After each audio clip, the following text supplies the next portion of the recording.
Siddharth came from Bombay with Bollywood. मैं बॉम्बे वाला हूँ. रतन साहब, दीवान जी, मिस्टर कचरू, हमेशा देखा गया है कि महान झुकता है. हमेशा देखा गया है कि महान झुकता है, ज़मीन नहीं झुकती, आसमान झुकता है. वेलकम, सलाम, नमस्ते, सत श्री अकाल, आदाब. The context of this roundtable is very interesting. I've been fighting a perception for the last 18 years, 33 years in this industry, not necessarily education, but I'll just give you a little context before I start with the panel discussion. India, cumulatively in the higher education space, has approximately 43 million undergraduates studying on any given year. This is an accrued number. Do you know, of the 43 million, around 80% out of the 43 million, the 80% is science, technology, engineering, math, and humanities, right? Do you know what is the total number in the undergraduate space in hotel, stroke hospitality, stroke catering, stroke any allied subject? Maybe you don't know. It's 0.2%. That's it. It is not only visible, but it is dwarfed in front of 43 million. But here is the paradox. Everything that you see in India is true. The opposite is also true. Hotel industry, and you know your CAGR much better than me, is growing, has been growing, minus a few up cycles and down cycles, but largely growing. But there is a structural mismatch. Hospitality education is shrinking in India consistently by about 25% year on year for the last 6 years. On the other side, engineering, where we produce anywhere between 0.8 to 1.2 million graduates a year, and the new jobs that are created in the economy is only about 0.3, 0.4 million. So there are about 0.8 million people who have no idea what they need to do, and that is the structural mismatch. The purpose of this discussion is not to find instant solutions. There are no instant solutions to this. But I have always believed dialogues and discussions with the industry, because for hospitality education, the industry is the primary customer, is extremely essential. We've been doing it. All of us are doing it. My role is to host this discussion, take what comes out of it, right? Take it back to various platforms, take it back to the industry, take it back to the leaders, take it back to the aviation, take it back to luxury, take it back to consumer services, and let them know that hospitality is not only skill. Hospitality is a discipline. And they must understand what is the difference between a skill and discipline. Skill is there is a job. There is a specific competency. A discipline has its own language. You look inward and you look breadth. So it is both the length as well as breadth, and hospitality is a discipline. So by the end of the program, and by the end of this discussion, I hope the industry leaders agree to two things: that India requires a skill institution, and India also requires a business institution. And at the same time, give us one concrete step ahead, at least at this discussion table, which we can engage with you after the discussion is over, maybe for the remaining part of the year, so that in 2026, we have a much better turnout of, instead of 0.2%, at least 0.25% or 0.3%. Okay? I'm going to take my seat now. Sanjay, my first question is to you. You're an absolute hospitality veteran. You've seen up cycles, down cycles, you've seen every aspect. But from an employer's lens, over the last 30 to 40 years that you have seen, what is your initial assessment? Are hospitality institutes just managing to dole out skill, or are they also doling out management? Graduates. For the context, Kunal, a wonderful context setting. The figures are mind-boggling. Yeah, it is. So anyway, so if I look at this conundrum, if I may say so, there are two sides to it. On one side, you are predicting the about 2 lakh rooms to be added in the next 4 to 5 years. Broadly, that translates to about 1 lakh more people in the workforce which is required. So that's on one side. The second side is 22,000 hotel management seats in India, out of which about 45-50% are getting filled. So that's about 10,000-11,000 graduates passing out every year. Out of this 10,000 people passing out, around 50% are choosing jobs in hospitality, right? Correct. So you have 5,000 students passing out of hotel schools, and you have a requirement of about 1 lakh plus in the workforce. So that's one side of the conundrum. Okay, the second side, as you rightly said, is when we look at hotel schools, most of the hospitality companies today, if you see, they're investing a lot in, how do I say, bringing the domain aspect up to speed with industry post passing out of hotel management schools, right? So obviously there's a lacuna there, right, which needs to be filled in. And that seems to be probably a India-specific problem. I don't see that so much if you look at hotel schools of Europe or the US. When students pass out from those schools, they're industry ready, right? Correct. And not only industry ready, they are, how do I put it, management ready. Correct. So let me clarify this piece first. We churn out people who are extremely good at, let's say, culinary skills. They're extremely good at food and beverage knowledge. The best schools turn out people with excellent front office skills, knowledge, and demeanor. And kudos to that. I mean, you have people from India who are ruling hospitality across the world, right? You look at any company, you'll find them global positions are occupied by people from Indian origin. So obviously we are doing something right. But if I look at, let's take the example of Cornell, for example. Correct. If I look at the students which pass out from Cornell, they are future CEOs, right? They come in with a mindset and a skill set which is that of future CEOs of a company. So are we going into that specialization, and like you said, the depth of it, of the discipline, and are we also broadbanding? What is the level of management skills that we are giving to our students in terms of discipline? What is the depth of financial management that they know? What is the depth of marketing, digital marketing, which they know? Do they understand the financial running of an organization? And mind you, hotels are the best industry for that, right? Every hotel gives you the opportunity to be a mini CEO. Not many industries give you that kind of opportunity.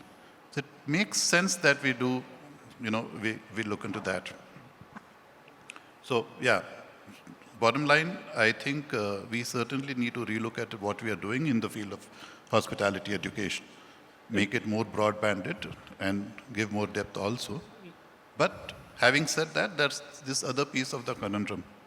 Every hotel management school today offers courses for hotel management. Correct. Right? Out of the 5,000 people which come out, maybe about 1,000 land management jobs. And the others are doing skill jobs, which are actually nothing to do with hotel management. I'll tell you, when I say whatever you see in India is true and opposite is also true, it takes about, on an average, and Vinay knows about it, Satish knows about it, is about 1.8 years. That's about to become a commercial pilot license holder. But it takes about 4 years to become a skilled hotel graduate. Yep. There is a mismatch somewhere.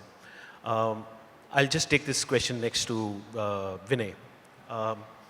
Vinay, globally, there are business schools, and globally, there are skill schools around the world. Not necessarily in India. India, we have started that. right? My question to you is, how come the industry has not demanded?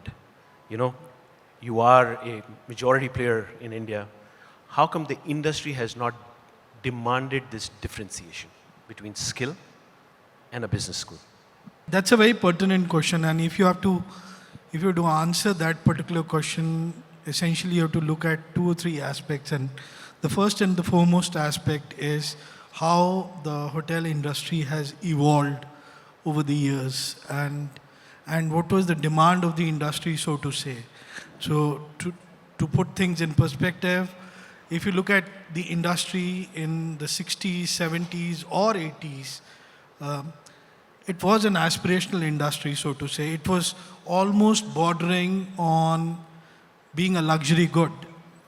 Growing up, we would look up to these big brands or 5-star hotels, and it was largely aspirational. And so was our society. The middle class was very, very thin, so to say.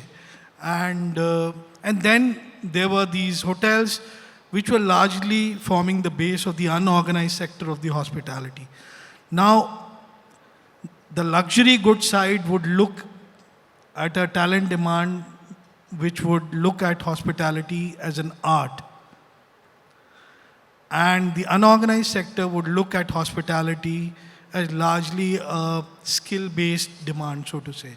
So either ways, I think the focus of hospitality schools was to polish the skill aspect of the students, because that was the need of the hour. Then we switched to the 90s and the 2000s, the multinationals start coming in, the ownership patterns start changing in, more and more investment funds start coming and investing into hotel industry. They start speaking the language of return on capital employed and things like that. And suddenly you see, as much as the guest voice scores are important, the GOP also starts getting fatter and fatter. And that's when the shift starts from the art of hospitality to science of hospitality. And that's where you would have seen of late, and especially post-pandemic, there is an increasing need of building business aspect of hospitality into curriculums. And I'm not saying just the schools like Indian School of Hospitality, but even IHMs. We work very closely with IHMs. They've also undergone their curriculum change to stay in tune with the times. They've also built more so-called strategic or business aspects of hospitality into their curriculum. So I would say the lag is in tandem with the evolution of the industry, first and foremost. I wouldn't say we are too delayed. We are still very, very current when it comes to our pacing with the demand of the industry.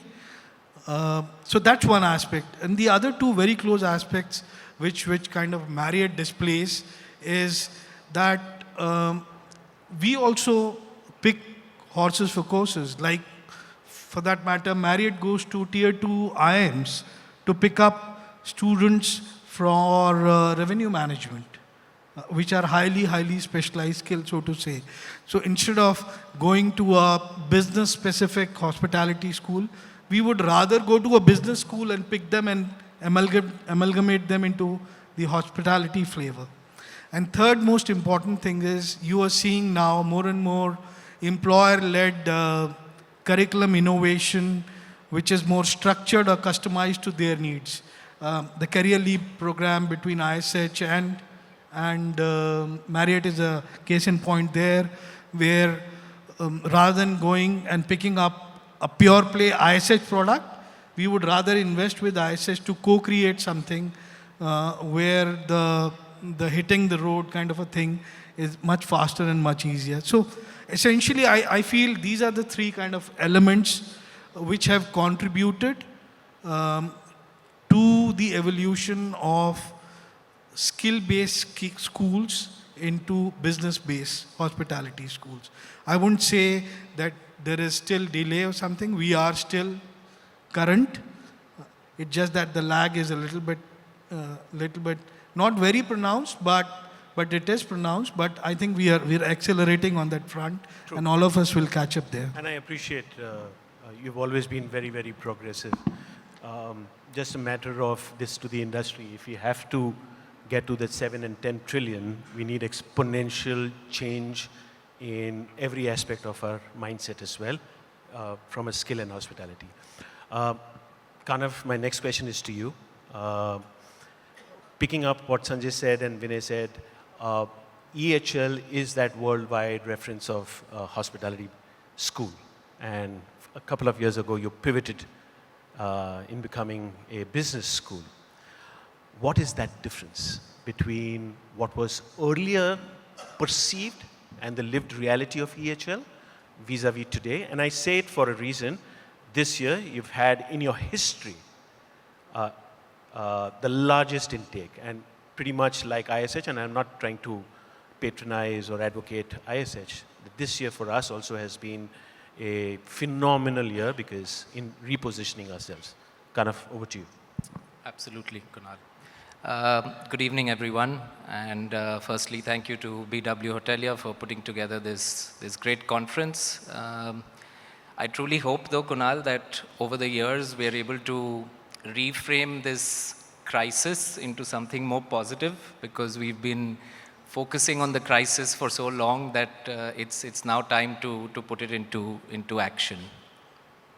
So, as you said, Kunal, record-breaking intake, September, close to 600 odd students. So that's the highest number in the history of EHL. And to answer your question, I would like to first start with a little bit of context. So EHL, École Hotelière de Lausanne, was established in 1893, and it started as a vocational school. Correct. Over a period of time, it evolved into the bachelor program, and as you very rightly said, the recent evolution into the hospitality business school, as we now call it. But the philosophy at the core has been to be able to serve the needs of the industry, right? And the idea always has been to prepare students for not just today, but make sure that they have the knowledge, competencies, and mindset to be ready for tomorrow. So that has been the core philosophy, and in all the evolution to a hospitality business school, that core philosophy has not changed. And it was not simply a rebranding exercise or a cosmetic fix to say that we are now a business, hospitality business school. We changed things internally. And I'll probably try to throw a little bit of light on what that change was. So we operate two distinct segments within EHL. One is the hospitality business school, which powers our bachelor's, master's, exec ed programs. And then you have the School of Practical Arts, which is responsible for technical, skill-based learning in the early years of the student. The School of Practical Arts also powers our vocational programs. And we have a strong footprint here in India, and I'll elaborate on that a little more as we go along. But both of these come together to bring to life our brand essence, which is educating hearts, hands, and minds. So the hands are the more technical, skill-oriented aspect of it. The mind is the business aspect of it, and the heart is really the mindset and attitude, without which the other two are quite irrelevant, right? It doesn't make sense, to be honest. So to now probably directly answer your question. What is that in pivot? that difference? What is the finer nuance? Yeah. So at its core, Kunal, I would say that a skill school focuses on how to do, and a business school focuses on how to think.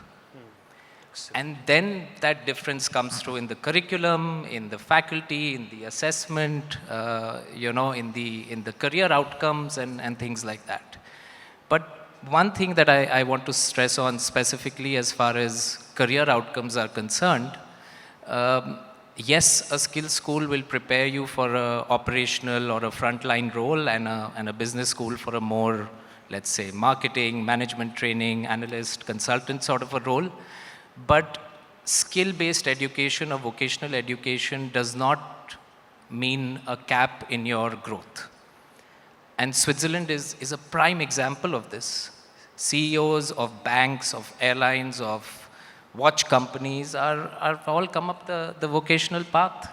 So it's just a different path. The path difference exists. The only difference is in India, vocation is a low signal value. Yes. So I'm coming And to in that Germany, in Switzerland, Yes. in Australia, where it's TAFE, it's at equal footing to a Absolutely. normal academic education.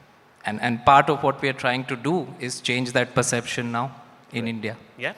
So just in terms of the overall, how employers would view it or how families would view it, a skill school probably prepares you for a job, and a business school prepares you for a career, Correct. right? But none of my discourse over the last maybe minute or so has any value if we are not able to crystallize this to India, as you were just mentioning, because our philosophy at EHL also is to be able to bring that global excellence, but uniquely catered to the local ecosystem. So I look forward to probably adding more about that dual pipeline as we go along. Yeah, thanks, Kanav. Isha, the reason I wanted to get you in at this particular stage, because I really wanted to understand what is the difference between business and skill, and more so from your perspective, is you also come from a non-hospitality kind of a background, right? When you're looking outside in, and now you're inside, with the brand equity Leela has, with the talent you also are kind of attracting, I have a fundamental problem that there is a parent like Isha and Kunal and Satish and Pant Sahab, and they don't view hospitality as a discipline, and they still continue to view it as a skill. How can Leela put a signal out there, right, to change this perception? Because this is a perception problem. And we've been plaguing this perception problem for the longest time. Yeah. No, thanks, Kunal, for that question. And like you said, coming from outside in and now being inside the industry, what I have realized is that the industry dynamic is very different in terms of the sheer, the structure of the industry and the demographic that we are dealing with and the pyramids that we are dealing with. Very uniquely, while there is a skill requirement and that will not go away. I mean, hospitality is going to be Of course. built on skills, right? So, but the sheer intake that happens at that level where entry level talent comes in is a talent which is educated, a talent which has access to social media, is talking, is experiencing this industry. So I just feel that the number of people talking at that level are far too many versus the ones who are actually reaping the benefit of having grown in the industry and gone to rewarding careers ahead, right? And also, while, again, a cultural nuance of the country, while we view and we talk about Atithi Devo Bhava, which is our service philosophy at the Leela as well, parents, for example, still view service as a service class. You are still serving others, which is not viewed as that fancy, so to say. And those are the perceptions that we really need to work on and change, and really make the voice of a career which is rewarding. Like you said, it's not a skill school, it's a business school, it's a career that one is looking at. Make that louder. Sanjay also made a point, which is again very critical when I see it from outside in perspective, is that you get an opportunity to become mini CEOs and really end-to-end CEOs at a fairly young age in this industry, which doesn't happen in the large MNCs. You can talk all that you want. You could be an India business head, but you still have very little control versus when you are running a hotel of your own, right? It's okay to be part of a global brand. You will get your service standards, but executing them day in and day out, running a P&L end-to-end is something that this industry offers. in a fairly complex environment. We were just listening about the panel where there is a managed hotel, there are owned hotels, there's franchisee. The amount of stakeholder interaction, the amount of people interaction is just amazing. So we just need to probably talk a lot more about the kind of experiences one gets in this industry. And we will take this roundtable pretty much to every city, and that's one of the clear agenda. Nisheeth Sahab, थोड़ा सा मुश्किल सवाल है. You sit inside the IHM system. It has legacy, it has scale. I think the IHMs have produced all the hoteliers in India, all the chefs in India. But problem hai abhi. If for a day you had to step out outside the Ministry of Tourism, step outside the bureaucracy, Nisheeth Sahab, where do you think is the real problem? Where do I? If at all there is a problem, but where do you think is the real problem? The problem, where is the problem? Yeah, I'm just coming up on the problem. If I come out of National Council or anything, the problem is two, as Isha was mentioning, the parental, because still it is being seen as a service, not as a management. That is a mindset which is keep on going. But the problem is with the industry too. I take a small example. If somebody from MBA college or business school comes for industrial training in the hotel, the treatment is given to him, and the hotel school in turn come in the hotel, the treatment is entirely different. And that treatment is the key factor for him to decide whether he wants to work in the industry or look somewhere else. And that is, if I come out of all this and become a hotelier again, first thing I will make a budding hotelier, I will remove the term intern, because we have to inculcate the managerial skill while he is internship. So that is what my take on this. Satish, I'll come to you in a second. Pant Sahab, you're also within the system. If I have to ask you, what are the few steps that you will take immediately to bring back the glory? Pusa has that glory, Bombay has that glory, Bangalore has that glory. 91 IHMs है आज, उसमें से 50% खाली पड़े हुए हैं. 100 plus हो गया. 100 plus हो मैं गया. आपको correct करूं. Yeah, but what are the 3 to 5 steps? You know, you have consistently maintained, Nisheeth Sahab has consistently maintained Bombay, Bangalore, Hyderabad.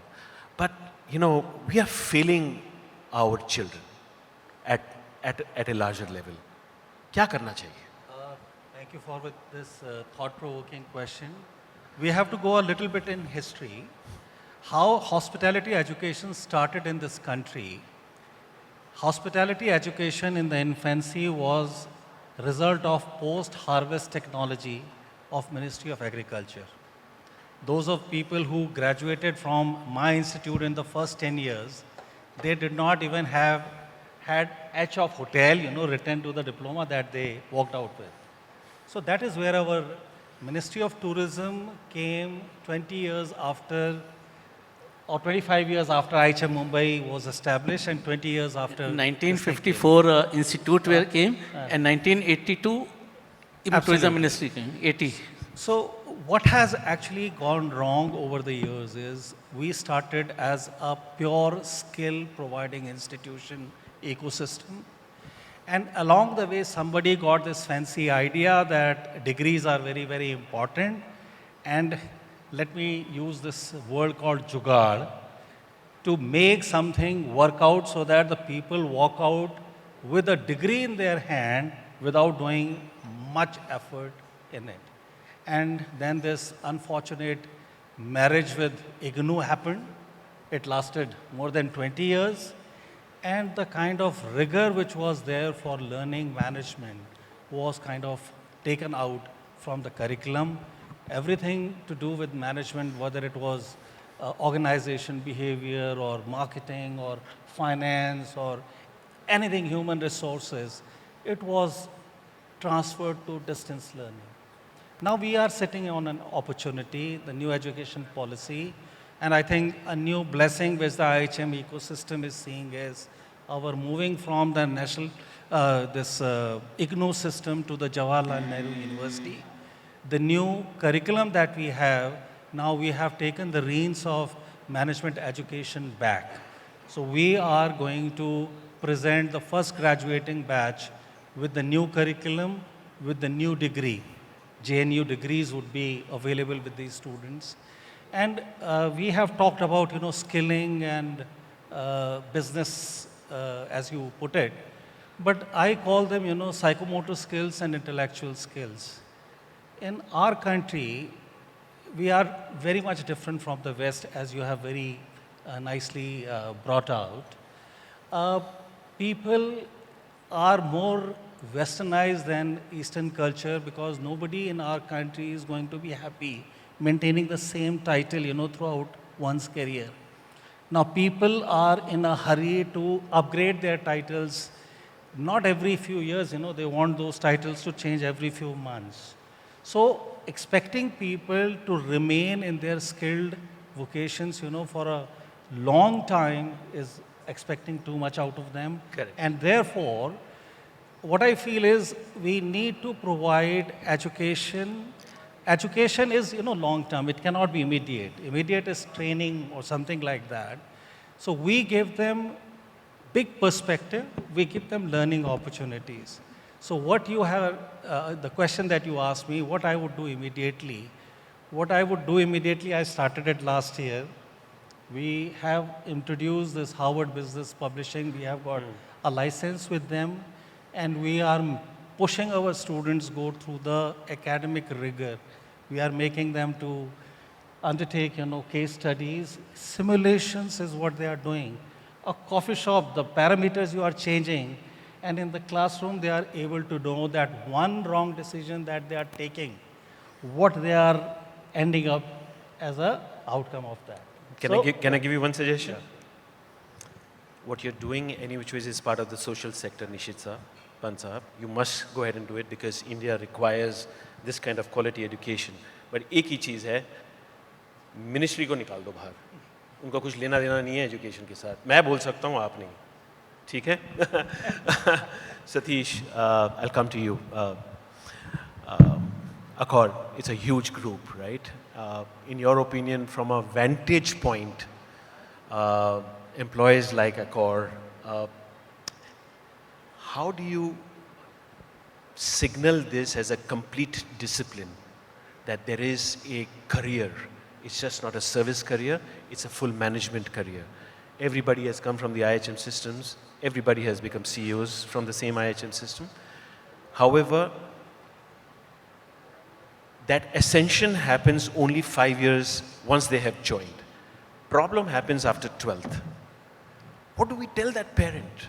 How do we let them know, right, that this is as good as STEM? This is a discipline. What can Accor do? Thank you, Kunal. Good evening, everyone. I think I have, because you said we need to give at least 3 actionable points. I have 3 suggestions here. Number 1 is, and the request both the industry and the education about standardization of hotel schools. I'm not talking about IHMs, but number of private schools which run whichever way they want, they admit whatever way they want. Can you name in one engineering college without an AICTE approval in the country? So how come anyone can set up an hotel school and run the way they want to? So there needs to be a regulatory autonomous body which governs the curriculum to everything else. But I think IHMs are still doing their bit. But there's a lot of private schools which are also harming the students who want to come into this space. Second is about collaboration. I was asking Pratima, our head commercial, what would be the collective marketing budgets of all the hotel brands? Must be 200, 300 crores only at a corporate level. If you combine hotels, maybe much more. And how much do we spend on attracting people? And not attracting people with hotel schools. We are engaging hotel schools, definitely. But as you said, for people to opt into a career in hotel schools. So I think there needs to be a campaign combinedly with academia and industry to attract talent into hotel schools to choose hospitality as a career. And third, more importantly, we were talking, Vinay, Sanjay, and all of us other day, we pay very well now. Yeah, Right? absolutely. And I think there are many people in this room who command a very, very good compensation as a package. It's become extremely competitive, extremely difficult for us to manage compensations and payroll. But we're not celebrating it. We're not talking about it. We are not talking about success stories. Can I tell you something, Satish? Hotel starting salary, at least with the major brands, are better than IT professionals today. Yep. Right? It's just that we are victims of our own perception. And that perception needs to change. That needs and to when change. you ascend, it is as good as anybody else in the world. We have active research to support that right now. Absolutely. And hence you see, you have EHL, you have ISH, you have the IHMs. As I said, you guys are doing a phenomenal job because India requires, at the end of the day, at the cost that they are giving that education, right? At scale, which is good. Khali ministry ko bahar nikal dijiye. I'm sorry, I'm a little out of time right now. Bhuvnesh, mujhe 5 minutes aur chahiye. Sanjay, I'll just start with you. One step you think that we can all take or you can take to revive this? Anything, just one step. To paraphrase Pansab, this is a step we have already taken last year, one step, Very which nice. is we have democratized talent. So any hotel company today goes to a hotel school, maybe 20, 30, 40. ITC has gone ahead and we do an online test for about 350 hotel schools across the country in one shot. Okay, so I'm able to not reach A cities, B cities. I'm able to reach C, D, and E locations also. So that's one. Thanks. If I have to ask you, Vinay. I think, again, it will become a bit of a cliche in terms of we have also initiated something last year. I think it's to pretty much look at the entire spectrum of talent in the hotel. So just to give you an example, Marriott, does Project Parinita, which is for underprivileged girls who are just from high school at an apprentice level, get them in, teach them, and give them employment, to right at the topmost level where we go to IIM Kozhikode or IIM Indore to pick up graduates for our revenue management. So you have to pretty much look at each spectrum of talent pool and then kind of inculcate skill building and business building when it comes to hospitality industry. Right from apprentice level to partnering with NGOs, Job Plus for our frontline associates, or running our Voyager program with the IHMs, or postgraduate programs with ISH, or specialized programs with IIM Indore and their kind. So this is one thing which I would say, that look at the entire spectrum and then attack them to kind of inculcate that skill building. I'm afraid I'm completely out of time, but thank you so much. I'll tell you what I really appreciate, and this has nothing to do with this panel or anything, is the fact that I have engaged with you over the period of years, all of you at an individual level, and you all are so progressive. The people who are heading your organization are so progressive. बस थोड़ा सा जल्दी करना है पन साहब, time नहीं है. 7-8 ट्रिलियन डॉलर्स 4 या 5 साल में करना है, तो जो थोड़ा सा हमको सबको जल्दी करना पड़ेगा. But ladies and gentlemen, thank you so much for your time. We will take this convocation forward. We will also take this dialogue forward and take it to every city, so that parents, this whole aspect about that we are victims of our perception, it's only through dialogue that we will change this perception. Thank you so much for all your time. God bless. Stay blessed.